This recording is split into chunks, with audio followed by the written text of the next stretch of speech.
Welcome to Life Planning 101, brought to you by Smart Money Group and Kennedy Financial Services in Eastland, Texas. Tune in every week as we share important information to help you and your family live life on purpose. Insurance, investments, legacy and tax planning, and much more. All covered now on Life Planning 101. Welcome into Life Planning 101. My name is Angela Robinson with Smart Money Group and Kennedy Financial Services out of the big town of Eastland, Texas, and we are talking about something big today. That is what they are calling the One Big Beautiful Bill Act. Say that 5 times fast. Anywho, I wish they would not do this around holiday seasons. I cannot tell you how many New Year's I've spent driving home from, winter vacation, or now it's 4th of July, reading 1,000-page bills. But yes, here we are. So that is our job. And we took a really good glance into the bill. I'm going to tell you just, wow, there is a lot. And there is no way to cover everything in one show. There is no way to deep dive, so to speak, into anything specific. And what we've done is we've come up with an extensive glance. Yes, that is not an oxymoron. We have come up with an extensive glance at some of our notes. I highly encourage you to make sure, if you're not subscribed to our newsletter, do that, www.kennedy-financial.com. Subscribe to our weekly life lessons, because we did write out all of the stuff that we're going to be talking about probably over the next 2 shows. I don't think we're going to be able to get to everything that we want to cover in our extensive glance in one show, but we've got little tables. It's simplified reading, so you can kind of pinpoint what you want to be looking at, and helps you just have an understanding of what this act is doing and what it means really for you. What do you need to know? Because that's the way we look at it, right? Is that we serve a ton of families that just want to continue being successful, and we want to use all the tools available to us at all times. And so that's why we've done this research to try to help, whether it's individuals or business owners, farmers, ranchers, whomever, be successful by using this bill. And that's going to be really what we try to cover over the show, over the next show, possibly. We're going to talk about things that we got some permanence and stability about. We're going to talk about things that are student focused, children focused. We're going to talk about charitable gifting. We're going to talk about state and local taxes. We're going to talk about things that need your immediate attention. I will get to that today. We're going to talk about new tax legislation for individuals, and we're going to talk about new tax legislation for businesses. And I'm going to tell you, farms and ranches, we got some specific areas of focus in here for you. Absolutely phenomenal, I think, what farmers and ranchers are going to be able to experience out of this bill. So that's really good. There's a lot to cover here. And like I said, we're not going to deep dive into these things. So I haven't quite, put my head around what we're going to be delivering over the next months, but we will be peeling back the onion layers, so to speak, on this bill and talk more in depth as we start to strategize and put some things into more of a planning perspective. But I think today, it's a 1,000-page bill. It's huge. And it's a piece of legislation that is not anything digestible. There's a lot of news floating, good, bad, ugly. Heck, if you look up what's happened with charitable gifting, or what's happened with income taxes, or what's happened with energy, or what's happened with the border, or what's happened with the defense, it goes all over the board. So you really trying to get a consolidated picture of that information is really, really hard. So what we tried to do was look at this from an angle of, okay, how does this affect you? What do you need to know if you're glancing at this for the first time to start getting your wheels churning? Okay. I want to start with something that I'm actually really excited about. I didn't think it would get done. And that's getting some permanence and stability in place with our tax code, a big chunk of our tax code. Now, I say that's as permanent as things can get in DC, meaning if the pendulum swings every 4 years, then nothing's permanent. We know that.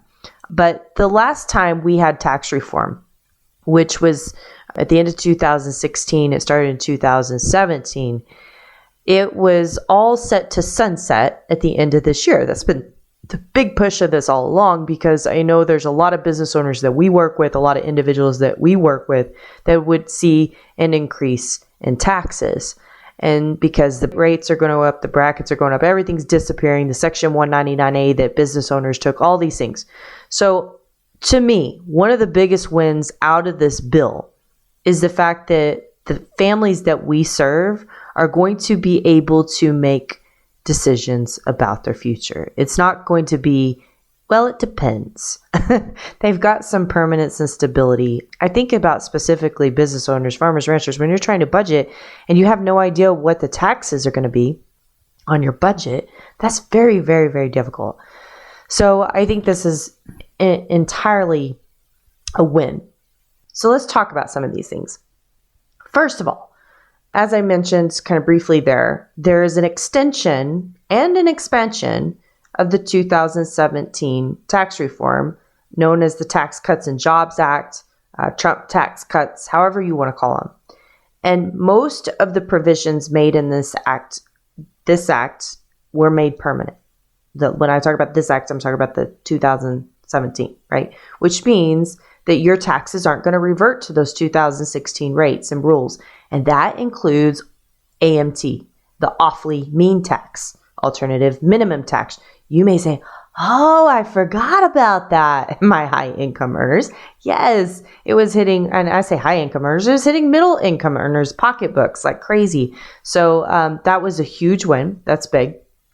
There's also an increase in the standard deduction and in child tax credits. So I think that's like the basic vanilla. Hey, here's your extension, your expansion of the 2017 tax reform, the Tax Cuts and Jobs Act. It's here to stay.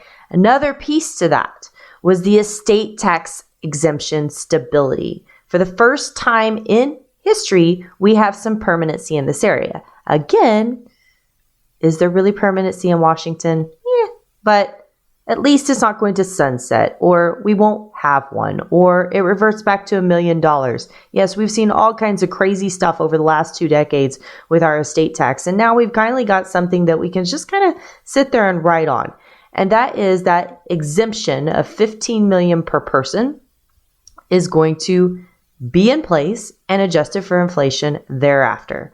So that means you die in 2026, you're married, you've got a $30 million estate tax exemption. That's awesome for a lot of small business owners. They don't have to worry about this. Farms and ranches, I'm sorry, we've had significant inflation. The value of those farms and ranches still may be over those numbers. There's still work to do, but that's something that we can plan for because we finally got some stability. It's not being 15 million or 7.5 million, 30 million or 15 million. So that's really good.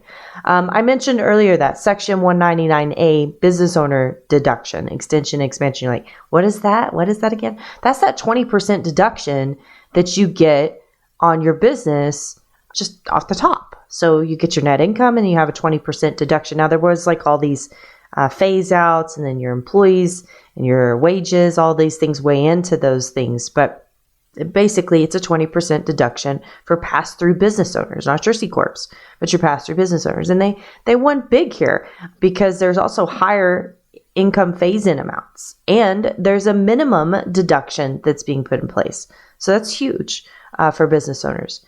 Let's keep on that subject. Let's talk about depreciation and expenses, both of which were expanded.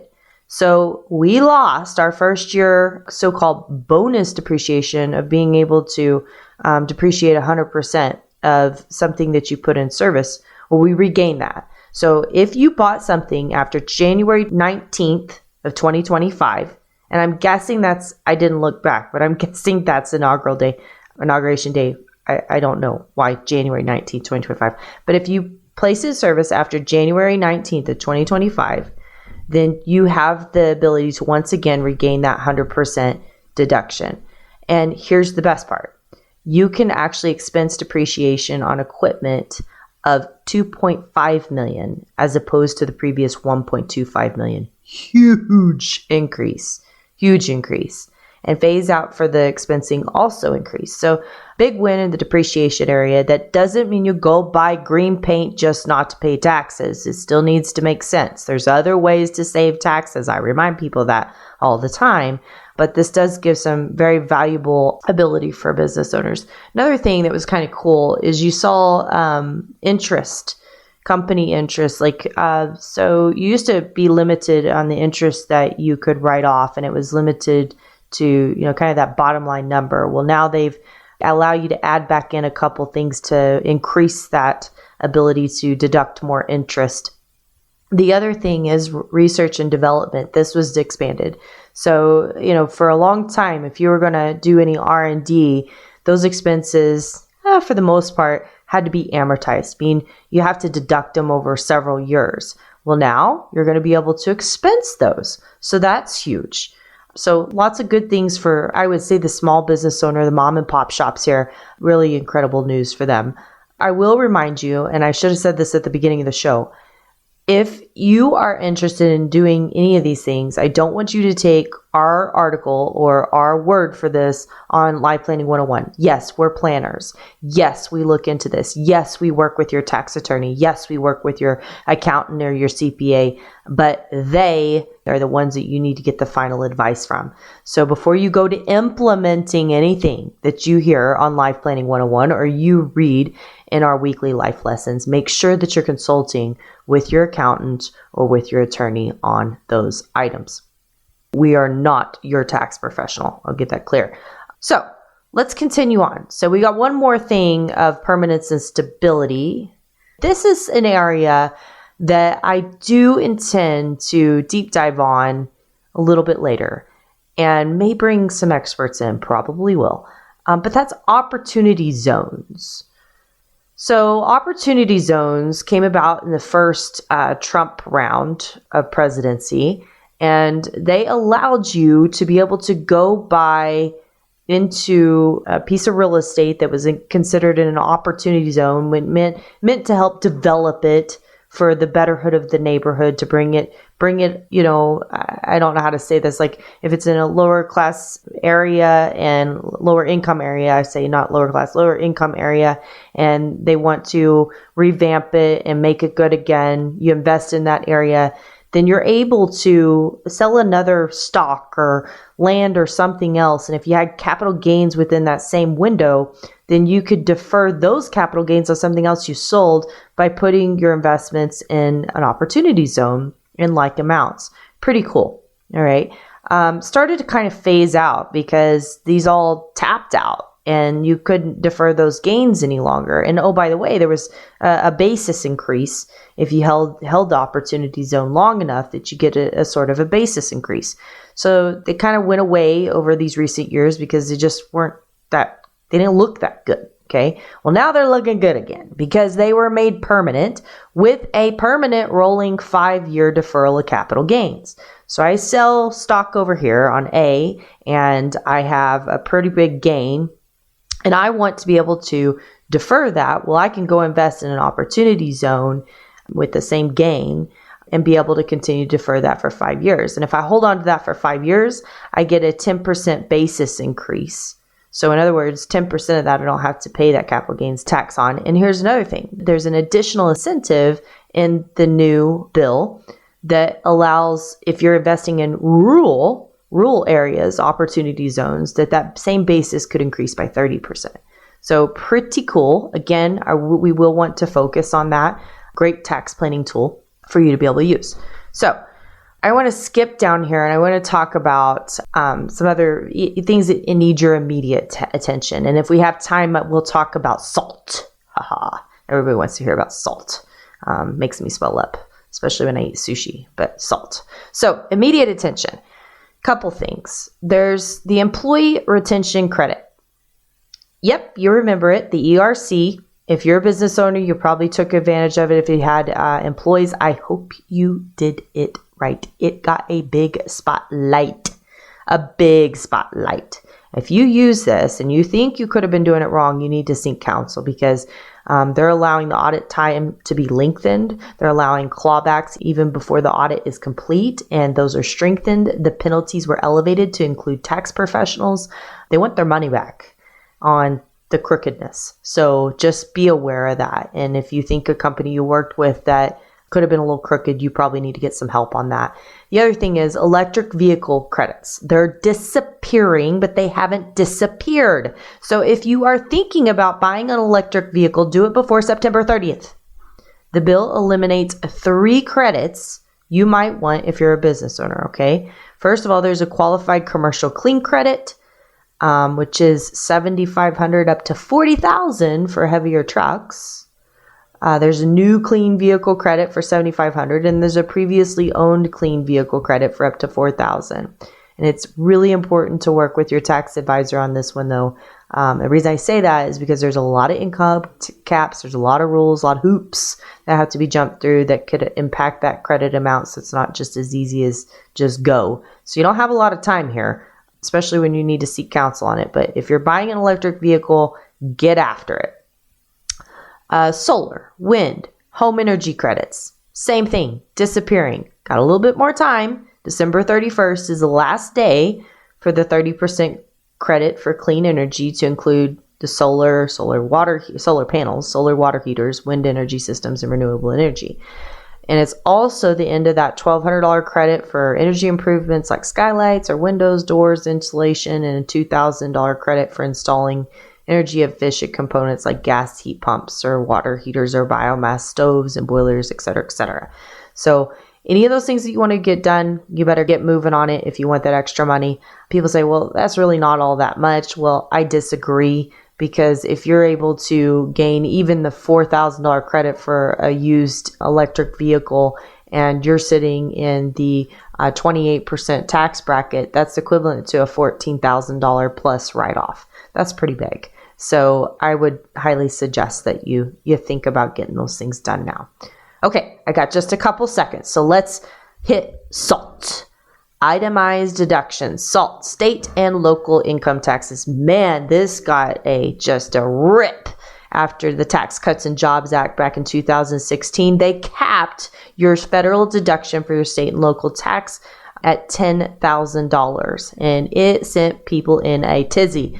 Trust me, I live in Texas and property taxes can be quite high in some areas, so I totally understand this.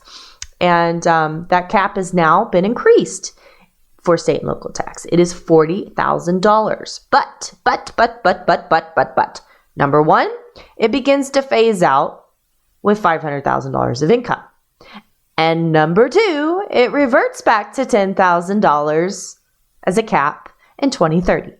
So it didn't get any permanency. Now, here's the cool thing, though, is that pass-through entity workaround. I know we've helped a couple people with looking at this with their attorney and their tax professional, meaning like you set up a pass-through entity and your property's in that pass-through entity, and then you're able to deduct the expenses against that property within that pass-through entity up 100%. So as opposed to capping it at that $10,000. There was proposed legislation during all this back and forth that they were going to put limitations on this. Well, they did not. You can still potentially utilize the pass-through entity to regain your missing state and local tax deductions. So it's definitely worth talking to your tax professional about. Whew, this is a mouthful, guys. Like I said, we weren't going to get through all of it. We knew that. We've got a lot more to cover. In fact, I'm sitting here looking through this list, and it may take us 3 weeks to get through all this. No, I think we can cover it next week. So we've got some charitable gifting. We've got new tax legislation for business owners. We've got new tax legislation for individuals that we're going to cover. We're going to cover talking about your kids. There's some student-focused things too. So lots to cover, lots to get through. But again, if you want to get a head start on all of this, go to our weekly life lessons. For the next few weeks, we will have posted in there one big, beautiful bill act, a first glance at what you need to know, and we've got some pretty nice little charts, makes it easy to read, and it's an extensive glance if there is such a thing. But Until next time, God bless you. Have a great week and join us right here again next week on Life Planning 101. Thank you for joining us for Life Planning 101, brought to you by Smart Money Group and Kennedy Financial Services. If you have questions, you can email them to lifeplanning@kennedy-financial.com. Don't forget to learn how our sister company can assist you with all of your tax and consulting needs. You can find out more at briscoeandassociates.com. Be sure to tune in next week for more Life Planning 101. The opinions expressed herein are those of the firm and are subject to change without notice. The opinions referenced are as of the date of publication and are subject to change due to changes in the market or economic conditions and may not necessarily come to pass. Any opinions, projections, or forward-looking statements expressed herein are solely those of the author, may differ from the views or opinions expressed by other areas of the firm, and are only for general informational purposes as of the date indicated. Securities offered through Calton & Associates Incorporated, a registered investment advisor, member FINRA SIPC. Investment advisory services offered through Smart Money Group LLC. Kennedy Financial Services and Smart Money Group LLC are separate entities and are not owned or controlled by Calton & Associates Incorporated.